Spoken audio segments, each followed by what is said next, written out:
아버지의 피가 넘어옵니다.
바깥에 너무나 비가 많이 와서 막 쏟아집니다.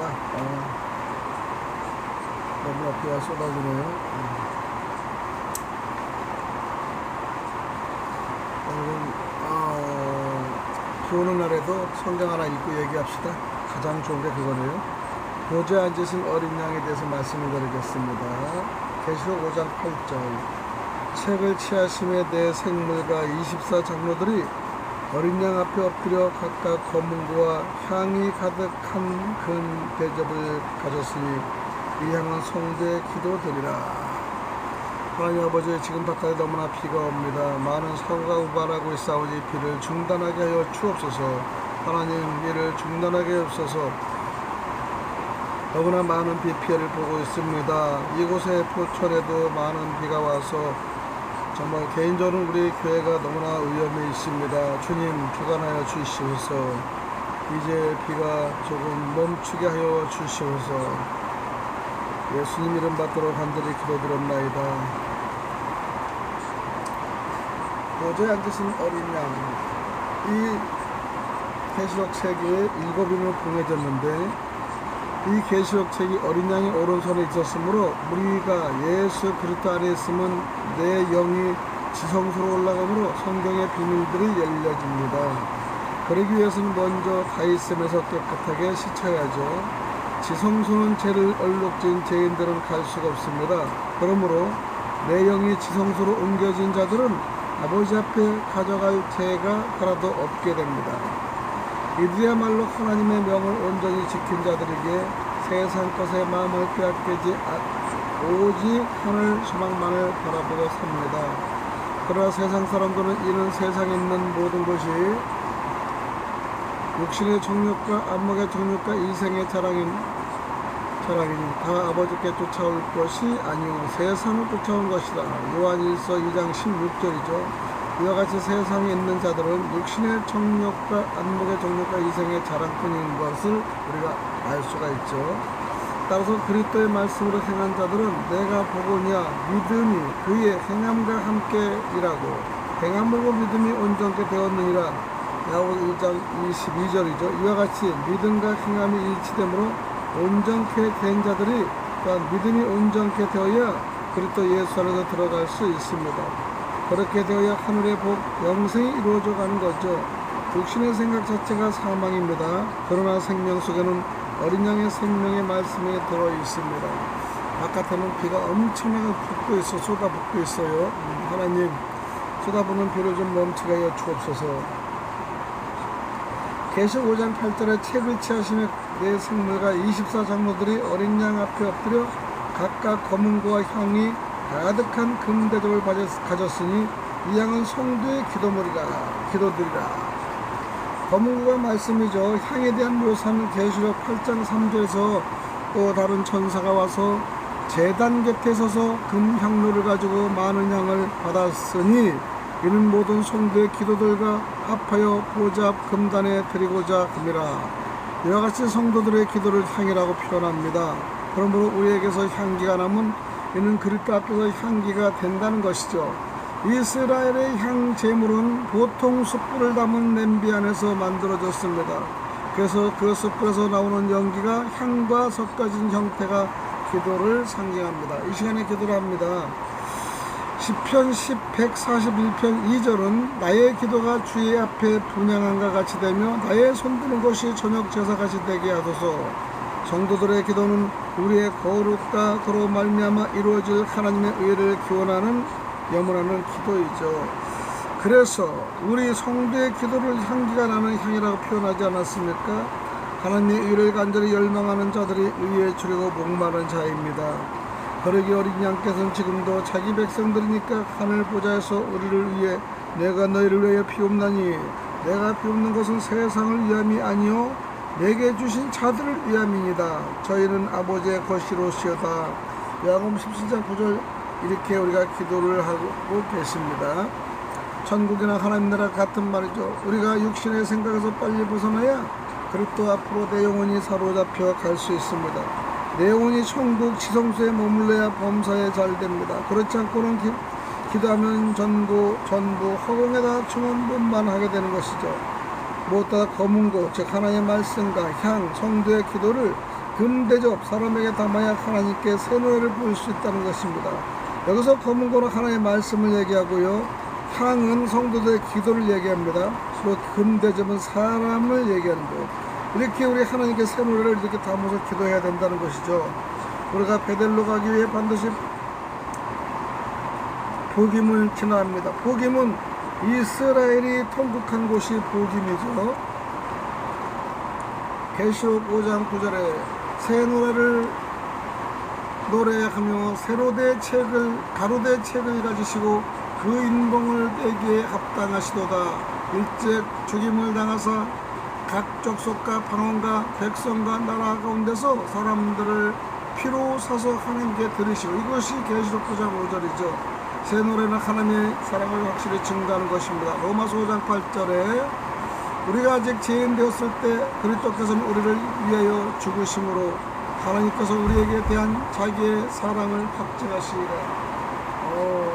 피가 지금 난리가 났습니다. 지금 상당히 위험한 지점입니다. 너무 심하게 나서 주변이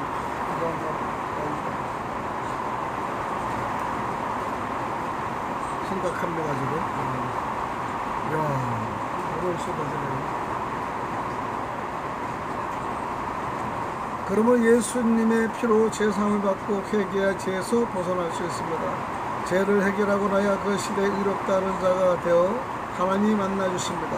그런 자들만이 찬양을 할 수 있다는 것이죠. 찬양의 이유가 일찍 죽임을 당하사 각 족속과 방언의 백성과 나라 가운데서 사람들을 피로 사서 하나님께 드리시고 저희 하나님 앞에서 나라와 제사장으로 삼으셔서 그들의 이 땅에서 왕 노릇하게 만들어 주셨기 때문에 그분을 찬양하는 것입니다. 그게 새 노래인 것이죠. 새 노래는 계시록 12장 6절에 보면 그 아버지 하나님을 위하여 우리를 나라의 제사장으로 삼으신 그에게 영광과 능력의 세세토록 있기를 원하는 아멘. 이와 같이 동일하게 부르는 찬양입니다. 따라서 인봉된 책은 창조로부터 어린 양 예수 그리스도로 말미암아 이 구속을 거쳐서 마지막에 완성될 복음이 기록된 책이죠. 예수께서 십자가에 달리셔야 하나님의 창조의 목적이 완성됩니다. 그래서 봉인된 인을 뗄 수 있는 유일한 분이 일찍 죽임을 당한 예수라고 합니다. 그러므로 우리가 예수님과 하나가 되는 인봉한 책을 뗄 수가 있습니다. 하나님, 귀를 멈추게 해주옵시고 너무나 비가 심하게 되어서 불안합니다. 주여, 빛도 주관하여 주시고 날씨도 주관하여 주옵소서. 요한복음 6장 37절에는요, 아버지께서 내게 주시는 자는 다 내게로 올 것이요 내게 오는 자는 내가 결코 내어 쫓지 아니하리라 말씀하셨어요. 하나님의 영이 예수 그리스도로 인도되었기 때문에 우리의 기도가 내 뜻을 이루기 위한 기도가 아니라 아버지의 뜻을 이루기 위한 기도가 되어야 합니다. 그런 기도를 아버지께서는 항상 기뻐하십니다. 아버지의 뜻은 아들을 보고 믿는 자마다 영생을 주는 일이죠. 요한복음 6장 40절에서 44절의 내용은 내 아버지의 뜻은 아들을 보고 믿는 자마다 영생을 얻는 이것이니 마지막 날에 내가 이를 다시 살리리라. 나를 보내신 아버지께서 이끌지 아니하시면 아무래도 내게 올 수 없으니 오는 그를 내가 마지막 날에 다시 살리리라. 할렐루야. 따라서 십자가 구속의 사건은 반드시 이루어질 하나님의 창조의 목적이고 피로써 하나님께 드리는 구속의 완성입니다. 그러기에 책임등을 떼실 분은 예수 그리스도 한 분뿐이십니다. 그러므로 회복의 시기인 마지막 날에 비로소 하나님의 아들들에 의해 인을 떼어집니다. 그래야 하나님 나라로 갈 수 있기 때문이죠. 복음은 성경대로 이루는 게 구원이고 영생입니다. 내가 받는 것을 먼저 너에게 전하노니 우리 죄를 위하여 그리스도께서 우리 죄를 위하여 죽으시고 장사 지낸 바 되었다가 성경대로 사흘 만에 다시 살아나사 고린도전서 15장 3절 4절입니다. 이와 같이 예수님이 부활하지 않으면 우리도 부활되지 않는 것이죠. 이는 육의 부활이 아니고 영의 소생입니다. 그러므로 하나님의 백성이라면 한 사람도 영생의 말씀에서 떠나면 안 됩니다. 그러기에 사도 바울도 하나님의 뜻을 이루기 위해 복음 전하는 일에 혼신의 힘을 다하고 베드로나 요한, 야고보도 하나님의 뜻을 이루기에 핍박과 고난도 마다하지 않고 안았던 하나님의 아들이 하나님의 사람들입니다. 아들의 피를 사서 드리는 예배가 신령과 진정으로 드리는 경배의 찬송이 아니겠습니까? 계시 5장 10절 11절의 내용은 저희로 우리 하나님 앞에서 나라와 제사장을 삼으셨으니 저희가 땅에서 왕노로 타리로다 하더라. 내가 또 보고 들으매 보호자와 생물들과 창모들을 들러서 많은 천사의 음성이 있으니 그 수가 만만여 천척이라. 내 생물과 24장로들의 찬양의 이유가 하나님께서 언약하신 것에 대한 성취의 노래입니다. 출애굽기 19장 5절에서 7절을 보니까요, 세계가 다 내게 속하였나니 너희가 내 말을 잘 듣고 내 언약을 지키면 너희는 열국 중에서 내 소유가 되겠고 너희가 내게 대하여 제사장 나라가 되며 거룩한 백성이 되리라. 너는 이 말을 이스라엘 자손에게 고할지니라. 모세가 와서 백성의 장로들을 불러 여호와께서 자기에게 명하신 이 모든 말씀을 그 앞에 진술하니 라고 합니다. 이와 같이 내 생물과 24장로가 드린 찬양은 어린 양이 일찍이 죽으심으로 우리가 하나님의 소유가 되어 거룩한 백성으로 그 안에 있는 모든 것들이 예수 그리스도와 우리가 하나로 연합돼 하나님께 드리는 창조에 대한 찬양이기도 합니다. 주여 비가 너무 옵니다. 주변이 좀 시끄럽습니다. 할렐루야. 주여 비를 좀 적게 내려주세요. 지금 더 이상 내리면 위험합니다. 비를 중단해 주옵소서.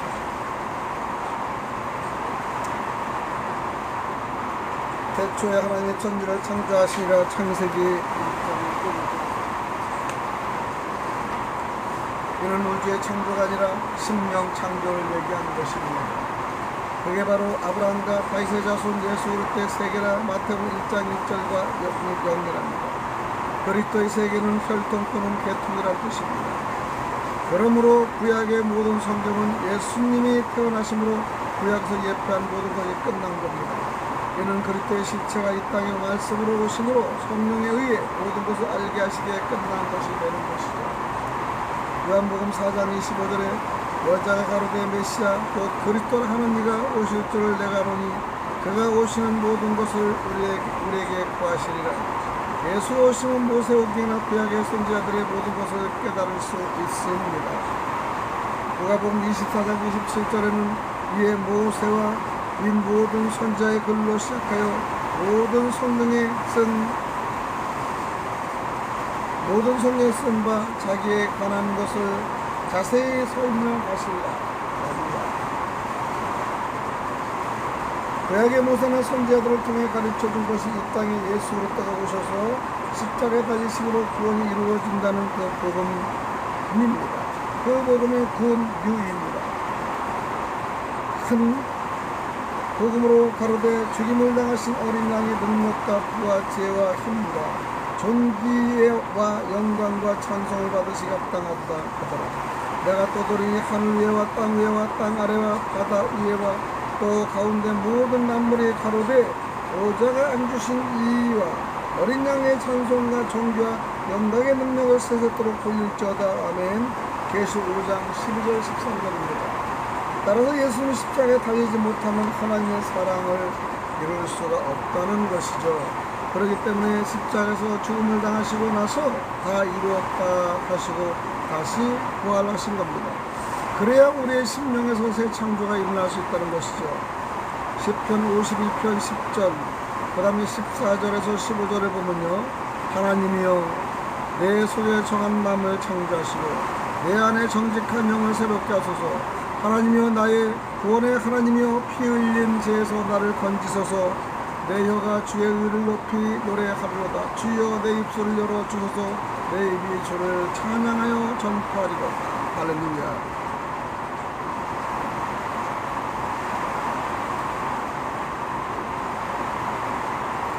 깨끗한 마음이 창조되어 정직한 영에 의해 주의 의를 높이 찬양할 수 있습니다. 신앙생활을 육신의 생각을 하면 사망으로 밖에 갈 데가 없습니다. 그러므로 아들을 믿는 자는 영생이 있고 순종치 않으면 하나님의 진노 즉 심판이 따릅니다. 요한복음 3장 34절에서 35절의 내용에는 하나님이 보내신 이는 하나님의 말씀을 하나니 이는 하나님이 성령을 한량없이 해주심이라. 아버지께서 아들을 사랑하사 만물을 그 손에 주셨으니 아들을 믿는 자는 영생이 있고 아들을 순종치 아니한 자는 영생을 보지 못하고 도리어 하나님의 진노가 그 위에 머물러 있느니라. 요한복음 3장 34절에서 35절입니다. 이 말씀 매우 중요한데요, 지금 교회에서 세상 것을 얘기하면 하나님의 사람이 아닙니다. 하나님의 보내신 자는 하나님의 말씀만 그대로 표현합니다. 그들은 성령의 인도함을 받고 설교하기 때문에 그 입술에서 거짓이 나올 수 없다는 것이죠. 오늘 한국교회 목사들이 믿음이란 단어가 무엇인지 정확하게 모릅니다. 이름도 마찬가지입니다. 모든 단어 속 구석에 하나님의 뜻이 담겨져 있습니다. 그러므로 이름 속에는 이루시는 말씀에 의해 복음이 전해지는 것이죠. 믿음 그 자체가 그리스도의 말씀입니다. 그러므로 믿음은 들음에서 나고 들음은 그리스도의 말씀이라고 예수께서 말씀하신 겁니다. 즉 믿음이 있으면 심령 안에 그리스도의 말씀이 있는 것이죠. 그리스도의 말씀이 있으면 영생이 주어진 것으로 영생 자체가 복입니다. 성도는 이런 그리스도의 말씀 영생을 따라가는 것이죠. 세상 것은 한 번에 무너지는 불의 손입니다. 그러므로 반석 그리스도의 영후에 내 영혼의 집을 지으려 나를 인도하는 자가 그리스도가 되는 것이죠. 계시록 사건은 1장 4절에 아시아에 있는 7교회의 사건입니다. 1장 19절에 7불과 7초 때는 교회의 사건인데 여기에 7머리 짐승들의 교회에 들어와서 하는 것입니다. 그러므로 회개하지 않으면 교회를 심판하는 것이죠. 따라서 계시록 2장과 3장의 편지 내용은 회개하라, 싸워라, 이겨라, 그러면 하늘의 것을 준다. 첫 장막인 성소 교회는 가장 유대인 이세벨, 사단의 회가 가득 들어차 있다는 것이죠. 그러나 그리스도의 말씀이 심령 안에 거한 사람들은 심판받을 것이 없습니다. 무엇보다 계시록 4장과 5장에서 영계의 세계를 정확하게 파악해야 구원을 확실하게 받을 수 있는 것이죠. 그러게 심판하기 전에 4장에서 사도 요한한테 성령의 감동으로 먼저 영계의 세계를 다 보여주었죠. 그리고 5장에서는 천상천에서 7인으로 봉한 책을 떼거나 펼자가 없어 요한이 우니까 영계 장로가 심판하고 나서 마지막 때에 어린 양인 떼실 것이니 안타까워하지 말라고 위로한 것이죠. 따라서 6장이 심판장인데요. 그리고 나서 7장에서 떼실 인을 하나 남겨두었습니다. 그러므로 성도라면 심령 안에 그리스도가 계시냐 밖에 있느냐에 항상 점검해야 합니다. 그리스도의 말씀 즉 성령이 인도하면 성경이 열리고 그릇에 영이 없으면 성경이 열리지 않습니다. 계시 5장 14절에 내 생물이 가로되 아멘하고 장로들은 엎드려 경배하더라. 즉 성령이 함께 하시는 것 자체가 하나님의 신이 함께 하시는 겁니다. 그러게 우리가 깨닫고 아멘하면 영들도 함께 아멘하는 것이죠. 하나님께서는 당신의 백성들이 없으면 천천만만의 하늘에서 천사 즉 영들도 결국엔 이 땅에서 아무것도 하지 못합니다. 그래서 신명 창조를 위한 구원을 하시려면 반드시 6사람이 있어야 하는 것이죠. 따라서 예수님도 육신의 모양으로 오시지 않았다면 이 땅에 육신을 가진 자들을 구원하지 못하십니다. 무엇보다 우리 육신 안에 심령을 담아서 하나님의 일을 하시기 위해 육의 옷을 입고 말씀으로 오신 것이죠. 따라서 성경에서의 모든 전쟁 또한 육적 전쟁을 벌려다가 종교 전쟁을 표현한 것이죠. 계시록의 진위 또한 영적 전쟁에서 반드시 승리하는 예수님의 권고의 말씀이기도 합니다. 지는 자는 심판하시겠다는 경고의 말씀도 함께 담겨 있습니다. 오늘 한국교에서 보면은 현재 한기총 회장의 말씀이 제일 많습니다. 이게 바로 한 바벨론이 왕창 무너지는 소리입니다. 성경을 대할 때 성도라면 먼저 애굽의 바로왕을 하나님께서 세웠다는 것을 깨달아야 합니다. 한국교회 이단들도 알고 보면은 큰 성, 즉 대형교회인 바벨론 교회들을 잡아먹게 하기 위한 하나님의 계획이라는 사실을 또 깨달을 수가 있죠. 그러므로 마지막 때 증인들의 나팔을 볼 때 그 소리를 듣고 회개하여 하나님 말씀 안으로 회개하라는 권고의 말씀을 심령에 새겨야 합니다. 따라서 요한계시록 마지막 때 일어날 일들을 그리스도의 계시 영들을 통해 기록해 놓은 것으로 누구든지 이 책에는 더하거나 빼면 재앙을 내리시겠다고 천명하십니다. 따라서 모든 성경 자체가 그 어떠한 것으로도 실패되지 않고 반드시 이루어질 하나님의 창조의 목적과 구속의 완성이 세밀하게 적혀있는 책이란 걸 깨달을 수 있습니다. 종말은 세상의 끝입니다. 세상의 끝은 예수 그리스도의 십자가로 말미암아 세상의 마지막 날 내려져야 할 선고가 어떠한 무리에게 미리 내려져 버린 것이죠. 최후의 심판 때 내려져야 할 선고가 십자가입니다. 그로 말미암아 하나님의 백성들한테 이게 끝이라고 선고가 내려졌습니다. 그런데 역사의 어느 시점에서 그게 뚫고 들어와서 사람들에게 최후의 심판을 내려버립니다. 그때부터 우주의 하나님 마지막까지 종말이랍니다. 이미 요한의 때의 말세를 표현합니다. 예수님 오실 그때부터 바로 마지막 회입니다. 그 마지막의 종말을 깨달으면 예수 그리스도의 영이 거해야 깨달을 수 있는 것이죠. 육에 속한 사람은 절대 깨달을 수 없는 게 성령의 우리가 일하심입니다. 고린도전서 2장 14절에 보니까 육에 속한 사람은 하나님의 성령의 일을 받지 아니하나니 저희에게는 미련하게 보일 것이며 또 깨닫지도 못하나니 이런 영적으로 하여 분별함이니라. 고린도전서 2장 14절이죠. 우리의 영혼이 그리스도의 말씀으로 정금되어 영적인 분별함이 생긴다는 것이죠. 그러려면 날마다 죄와 더러움을 씻는 바이세민 실람에 가서 씻어야 합니다. 그런 사람만이 날마다 죽을 수 있고요. 또 죽어야 영이 임하시는 것이죠. 그런데 오늘날의 교회들이 탐심 때문에 하나님을 잊고 삽니다. 호세아 2장 13절에 저가 기고리와 폐물을 장식하고 그 연애하는 자를 따라가서 나를 잊어버리고 당을 살라 바알들을 섬긴 시를 따라 내가 저에게 벌을 주리라. 여러가지 삼력 때문에 교회가 말씀을 잊어버립니다. 말씀을 잊어버리면 벌을 받습니다. 성도는 진짜 금향로 즉 하나님의 말씀을 가지고 살아가야 합니다. 계시록 8장 5절에 천사가 향로를 가지고 단 위에 불을 남아다가 땅에 쏟아내 내성과 음성과 번개와 지진이 나와 지성소 즉 그리스도 영의 말씀을 가져다 준 땅 즉 말로 교회에 쏟는 것입니다.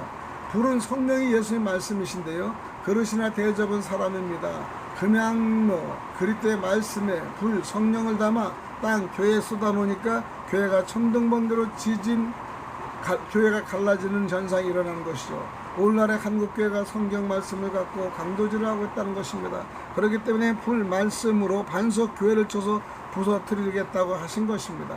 에레미야 23장 29절에 나 여호와가 말하노라 내 말에 불 같지 아니하나 반석을 쳐서 부서뜨리는 방망이 같지 아니하냐. 칼 갖고 강도질하는 것보다는 영혼을 강도질하는 그 죄가 더 크다는 것입니다. 영혼을 강도질하면 영혼이 불못에 영혼이 들어갑니다. 따라서 목사한테 속으면 안 된다는 것이죠.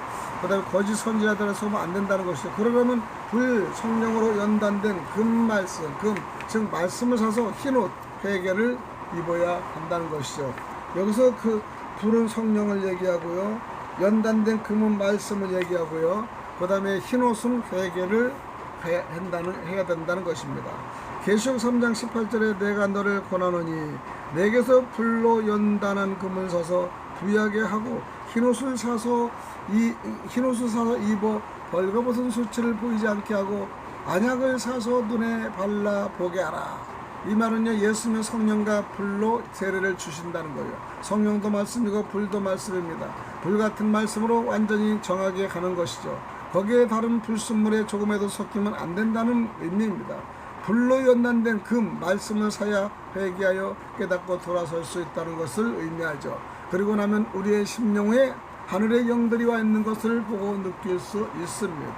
계시록 10장 1절 2절을 보니까 내가 또 보니 힘센 다른 전사가 구름을 잇고 하늘에서 내려오는데 그 머리 위에 무지개가 있고 그 얼굴은 해 같고 그 발은 불기둥 같으며 그 손에 펴놓인 작은 책을 보고 그 오른발은 바다를 밟고 왼발은 땅을 밟고. 계시록 10장 1절 2절인데 천사가 영이죠. 하나님의 부린 영들이 그 말씀 영을 받고 있는 자들이나 전부 하나님의 부리는 종들로서의 부르심을 입은 자들이죠. 그 말씀으로 땅 백성을 밟고 오른발은 바다 세상을 밟아야 하는 것이죠.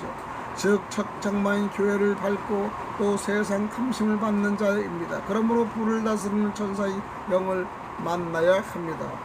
계시록 14장 18절에는 또 불을 다스리는 다른 천사가 제단으로부터 나와 이 한낱 가진 자를 향하여 큰 음성으로 불러 가로되 이 한낱을 이도록 땅의 포도송이를 거두라. 그 포도가 익었느니라 하더라. 할렐루야. 지금의 종교 세상입니다. 말씀으로 휘두르는 겁니다. 그래서 하나님의 백성들에게 말씀이 그릇에 담아져 아버지의 보좌 앞에서 영이 올라갈 것이고요, 그렇지 않는 자들은 세상 즉 탐심 바다로 떠나가게 될 것입니다. 그러므로 이들한테 나팔을 불라는 것이죠. 계시록에서의 나팔이 7인인데 증거의 나팔입니다. 여기다 보는 겁니다. 나팔을 볼 수 있는 자는 먼저 하나님을 배반하는 종교개혁을 알아야 하고, 또 배반하는 교회 즉 종교세계를 바로 잡아먹는 그 짐승들을 우서로 알아야 하는 겁니다. 그들이 바로 바다에서 내려온 7머리 10뿔의 짐승들이죠. 또 이 짐승들이 창세기 때는 뱀이요, 출애굽 때는 애굽 탐심이요, 초림 때는 헤롯과 서기관과 바리새인들이요, 계시록 때는 바다에서 올라온 7머리 10뿔인 사단마귀요, 오늘날은 이단, 특히 신천지 거짓 선지자 목사들이라고도 표현도 합니다. 택하심 입은 성도 증인이라면 마지막 때 성경에서 밝히고자 하는 그들 사단을 찾아내어 진노의 말씀을 잡아 짐승 교회에게 쏟아부어야 합니다. 그게 증인들이 하는 하나님의 일로 나팔 부는 일이라는 것이죠. 오늘은 계시록에 대해서 오늘 말씀을 드렸습니다. 할렐루야. 밖에는 비가 너무나 옵니다. 그래서 약간 위험한 저건데요, 조심해야 되겠어요. 다들 비가 좀 빨리, 이보다 좀 속도전이 내려갔으면 좋겠습니다. 하나님 부탁을 들어주옵소서. 기도의 부탁을 들어주옵소서. 할렐루야. 아멘.